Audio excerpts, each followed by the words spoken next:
Ça ne plaît pas, ici c'est Noah, comment va? On se retrouve pour une nouvelle petite vidéo, un nouvel épisode de King Como. Et aujourd'hui, on va parler de quelque chose d'assez spécial. Mais avant ça, j'aimerais tout simplement faire une petite dédicace à Akainu qui m'a demandé sur Discord de lui faire un petit big up. Donc salut ma petite paille. Donc voilà, si tu veux que je te passe une dédicace, il n'y a pas de souci.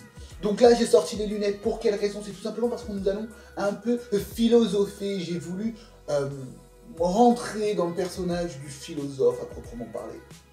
Et comme tu as pu voir dans le titre, Oden Kozuki ne faisait pas le poids face à Orochi. Alors la raison est pourquoi, c'est parce que je pense que Orochi a véritablement le niveau d'un Yonkou en termes de puissance. C'est-à-dire que, non je déconne tout simplement, comme tu connais, je m'en bats les steaks de la puissance, mais en fait, je vais essayer de te dire pour quelle raison Oden Kozuki ne faisait pas le poids face à Orochi, mais d'un point de vue thématique, on va essayer d'analyser le Queutru dans son ensemble. Alors, comme j'aime bien le répéter, One Piece est une œuvre à part entière. C'est tout simplement un auteur qui va t'exprimer ce qu'il a au fond du cœur, comment il voit les choses de sa propre façon, hein, tout simplement. Et c'est comme une dissertation, c'est-à-dire que chacun des arcs de One Piece n'est là que pour justifier la conclusion de son manga, la fin. C'est-à-dire que la thématique finale, elle va résonner avec les différents arcs. Du coup, il faut prendre assez de recul. Alors pourquoi je te dis que Oden Kozuki ne fait pas le poids face à Orochi? C'est tout simplement que pour moi, dès le début, Oden Kozuki était battu. Il n'était pas battu d'un point de vue physique et de puissance, mais d'un point de vue thématique et justement des valeurs qu'il véhiculait. En effet, comme il véhiculait certaines valeurs, celui-ci était vaincu dès le début. Et je vais t'expliquer tout ça. De ce qu'on peut voir du personnage de Oden Kozuki, celui-ci se battait dès son plus jeune âge, on va dire entre guillemets, à la capitale des fleurs. Donc on peut en conclure que celui-ci n'arrivait pas à s'adapter à la société qui était Wano Kuni à ce moment-là. Du coup, ses idées faisaient en sorte d'être un peu malmené par les autres samouraïs de Wano Kuni. Du coup, il a été expulsé et il ira à Kuri. Et à ce moment-là, il va se construire son petit hameau de paix, entre guillemets. On apprendra que Oden Kozuki aura une véritable vocation, un véritable désir, c'est d'ouvrir les frontières de Wano Kuni. Ouvrir les frontières de Wano Kuni. Qu'est-ce que cela signifie? Alors pour moi, si on en suit toute l'œuvre de One Piece, ce que nous a expliqué Eiichiro Oda tout le long de l'œuvre, on peut en tirer quelques conclusions au niveau des thématiques qu'il a employées. L'ouverture du pays, c'est quoi? C'est pas simplement on ouvre les frontières et on fait venir les gens. Il faut que l'ouverture du pays soit tout simplement en accord avec le peuple. Parce que qu'est-ce qu'un pays?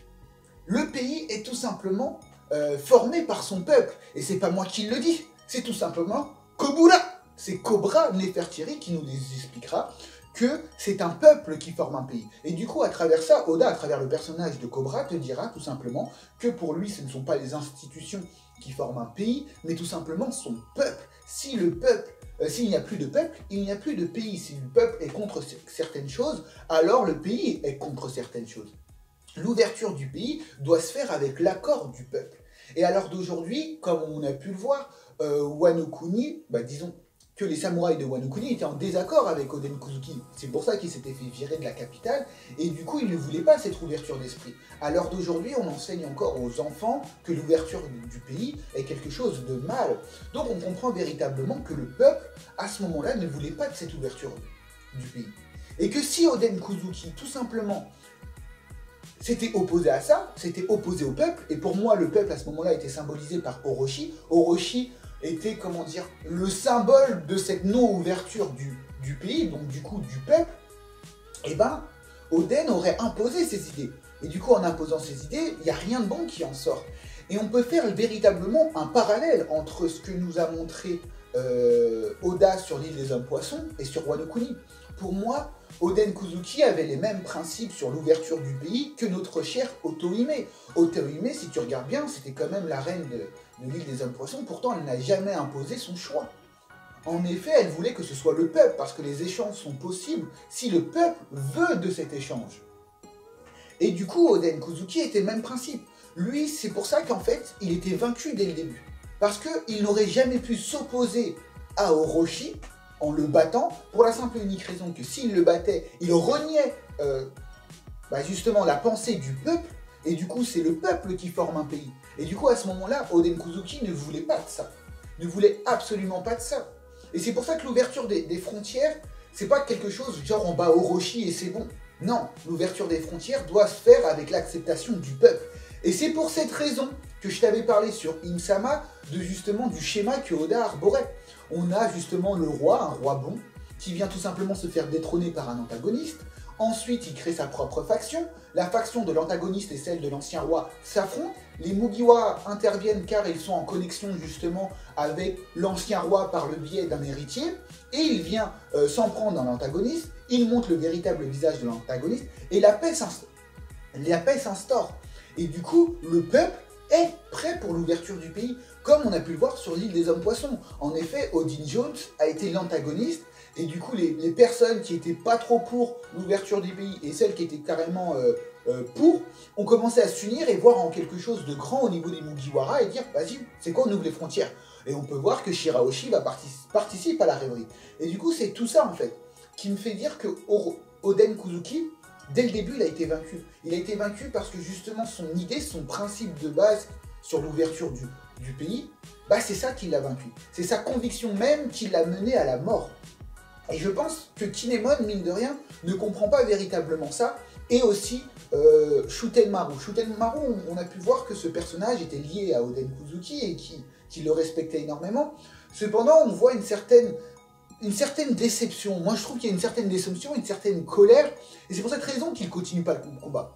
Parce que pour moi, il n'a pas compris ce que voulait signifier l'ouverture du pays. Pour moi, Oden Kuzuki ne s'est pas battu, en fait. Et du coup, lui, il n'a pas compris l'inactivité de Oden Kuzuki. Parce que pour lui, il était un général, il était digne, il devait se battre. Mais Oda nous a montré aussi sur Jaya, par le biais de Barbe Noire, que certains combats ne se gagnent pas avec les points. En effet, si Oden Kuzuki avait amené sa propre idée par la force, le peuple aurait toujours été oppressé et n'aurait jamais voulu, aurait été contre, ils n'auraient pas échangé leur culture avec les autres. Tu vois ce que je veux dire, ma paille? Et c'est pour ça que Oden Kuzuki, pour ma part, bah, il a échoué et que Shutenmaru est en colère. Il est en colère vis-à-vis de lui parce que pour lui, il l'a abandonné. Il l'a abandonné parce qu'il ne s'est pas battu. Parce qu'il n'a pas compris l'idée de son maître. L'idée de son maître, c'était que l'ouverture du pays ne se fait pas grâce à la force, mais grâce au peuple, grâce à l'envie du peuple de s'ouvrir aux autres.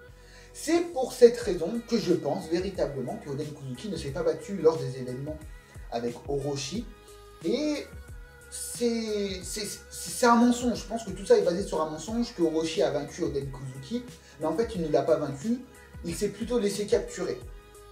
Et il a laissé en fait aux générations suivantes la possibilité d'ouvrir justement ses frontières, un peu comme Goldie Rogers qu'il a fait, en effet, sachant qu'il ne pouvait pas, entre guillemets, résoudre cette volonté du dé, parce que pour moi, mon idée, c'est qu'il n'avait pas la réponse, c'est pas une question de temps, pour moi, Goldie Rogers, mais on en reparlera dans une autre vidéo. Et bien justement, lui, il a laissé d'autres personnes, des générations suivantes, avoir la réponse. Et Luffy, de par la personne qu'il est, de par ce qu'il a accompli, de par justement son expérience, et de ce que Oda nous montre de façon récurrente, et ben la paix viendra à Wano Kuni, et du coup l'ouverture du pays viendra. Et pour moi, l'un des acteurs principaux de tout ça doit être aussi Zoro, parce que Zoro est l'esprit même de l'ouverture du pays. Parce que même s'il est un pirate et qu'il a vécu autrement, l'art du Bushido, l'art propre du samouraï, eh ben, il le respecte à part entière. Comme on a pu le voir, comme je l'ai dit, il y a une certaine dualité avec le personnage de Zoro. C'est-à-dire que, pour moi, il y a un problème que Oda n'a pas encore résolu. Et c'est pour ça que je t'avais fait cette vidéo sur Kuina, qui était encore en vie, pourquoi pas était devenu un homme, parce que il y avait une véritable problématique. C'est-à-dire qu'il a été vaincu par Kuina à plusieurs reprises, Zoro. Pourtant, à l'heure d'aujourd'hui, il reconnaît que les femmes peuvent être plus fortes qu'un homme, être même légales. Cependant, il n'a jamais frappé une femme. Même sur Skypiea, lorsque Iner s'en prendra à Robin, il dira voilà, c'est qu'une femme. Et à ce moment-là, Zoro représente l'ouverture de ce pays, c'est-à-dire que lui respecte la culture du Bushido, du samouraï. Cependant, il a vécu à l'extérieur du monde de Wano Kuni, et du coup, il s'inspire aussi des autres pirates, que la façon de faire de Luffy et tout ce qui s'ensuit. Cependant, il néglige pas la culture du samouraï. Donc voilà, donc je pense que vis-à-vis de ça, vis-à-vis des thématiques que Oda nous a employées Pour moi, Oden Kuzuki ne s'est pas battu lors des événements avec Orochi, il n'y a pas eu de combat à proprement parler, parce que c'était la volonté du peuple de ne pas ouvrir les frontières. Et comme il y a eu pour moi, comme je te disais, c'était un coup d'état fomenté par Im, donc il y a eu une conspiration, l'attaque des pirates d'il y a 23 ans, pour moi n'est pas anodine, elle a été faite exprès pour discréditer notre cher Oden Kuzuki, le peuple s'est soulevé contre lui, pour de mauvaises raisons, parce qu'ils ont été tout simplement trompés. Cependant, Oden ne pouvait pas s'opposer au peuple, parce que s'opposer au peuple, c'est s'opposer au pays, et du coup, c'est n'importe quoi. Ça serait devenu n'importe quoi. Donc voilà ma vision des choses pour Oden Kuzuki. J'essaye de philosopher dans le sens au niveau des thématiques de Oda. Mais alors d'aujourd'hui, je te dis pas que ça s'est passé comme ça, j'ai pas la vérité propre. Mais pour moi, c'est de ce que Oda nous a montré au niveau des thématiques, si je ne les ai pas mal interprétées, bah forcément Oden Kuzuki n'a pas dû se battre au même titre que Otohime. Otohime qui n'a jamais voulu révéler qui a été son assassin. Elle a dit à Shirahoshi, tu ne le diras pas qui c'est. Tout simplement parce qu'elle ne voulait pas créer justement un chaos interne. Parce que Odin Jones, à ce moment-là, bah ouais, Odin Jones représentait entre guillemets le peuple ne voulait pas trop l'ouverture du pays, et c'était légitime, entre guillemets. Quand je dis légitime, c'était pas la mort de Otohime, mais de s'opposer à la façon de penser de Otohime. Donc voilà, c'est le peuple qui avait parlé au moment d'Odin Jones. Mais du coup, voilà, je pense qu'au moment de Orochi, c'est aussi le peuple qui a parlé. Mais le peuple peut changer parce que justement, il aura appris d'autres expériences.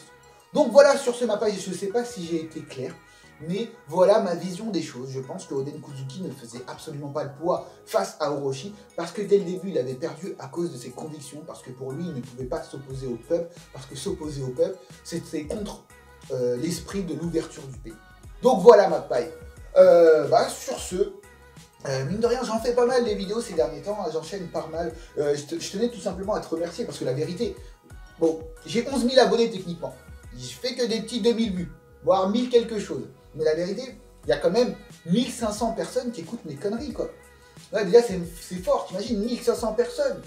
Même Chine, qui a débuté, avait une unité de 100 hommes. J'en ai 1500. Il y a quoi? Il y a quoi?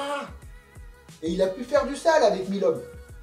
Même avec 5000, avec 3000, 4000, il faisait que du sale. Alors je suis super content que vous continuez à me suivre, ça me fait extrêmement plaisir. Du coup on se retrouve pour une nouvelle vidéo. Sur ce, chichi, son,